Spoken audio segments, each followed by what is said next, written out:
ნანა ინგლისური ენის მასწავლებელია და სკოლაში მისას სულად კვირაში 3-ჯერ ავტობუსით მგზავრობა უწევს. Ხედულობაზე დაკავშირებული პრობლემის გამო დამოუკიდებელ გადაადგილება მისთვის მხოლოდ ნაცნობ ადგილებშია შესაძლებელი.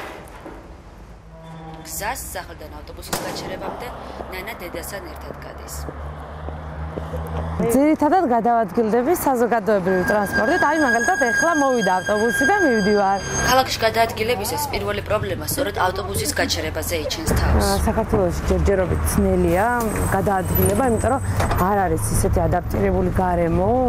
ყველა შუქნიშნის ადგილას არ არის ხმოვანი შუქნიშნები, ასევე როგორც თქვათ, საზღვარგარეთ არის ავტობუსებში არ აცხადებენ გაჩერებებს, რაც ასევე პრობლემას გვიქმნის ჩვენ, რომ მეტად კარგად შევძლოთ გადაადგილება.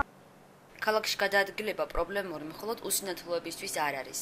რატი იონათამიშვილი იმ კოალიციის ხელმძღვანელია, რომელიც ერთი თვის წინ შეიქმნა და შეზღუდული შესაძლებლობების მქონე პირების გარემოსთან ადაპტირებას ისახავს მიზნოდ. პირველ რიგში ჩვენ გავაკეთეთ ის, რომ მოახდინეთ თბილისის ფოტომონიტორინგი, გადავიღეთ 200-ზე მეტი ფოტოსურათი, რომელმაც ძალიან კარგად აჩვენა თუ რამდენად არაადაპტირებულია სინამდვილეში ჩვენი ქალაქი. გამოიკვეთა ძირითადად 3 ტიპის პრობლემა, რომ იყოს საერთოდ არ იყო ადაპტირება, იყო ძალიან ცუდი ადაპტირება. და მესამე ვარიანტი იყო კარგი ადაპტირება, მაგრამ გაფუჭებული. უკვე იმიტომ რომ ან ქოთანი იდგაზე და ჯიხური იყო პადუსთან დაყენებული და რაღაცა ისეთ ვარიანტი, რომ შეზღუდული შესაძლებლობების მქონე პირების გადაადგილების გამარტივებაზე თბილისის მერიას მუშაობა უკვე დაწყებული აქვს.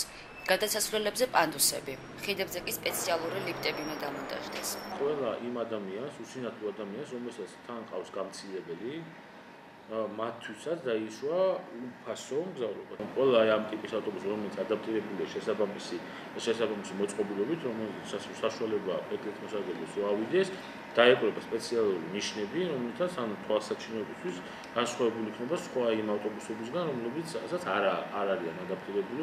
ქრისტიან-დემოკრატიული მოძრაობის წევრი მაგდანიკაშვილი მიიჩნევს, რომ გადაადგილების გამარტივების კუთხით გატარებული ღონისძიებები საკმარისი არ არის.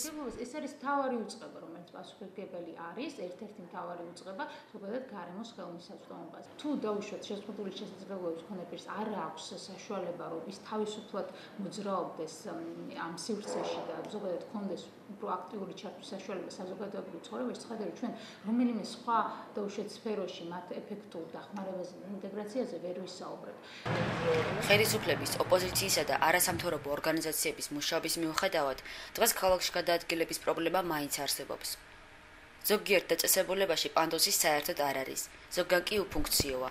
გარდა ამისა, ხმოვანი შუქნიშნები რამდენიმე ადგილზეა დამონტაჟებული, რაც უსაფრთხო გადაადგილებისთვის საკმარისი არ არის.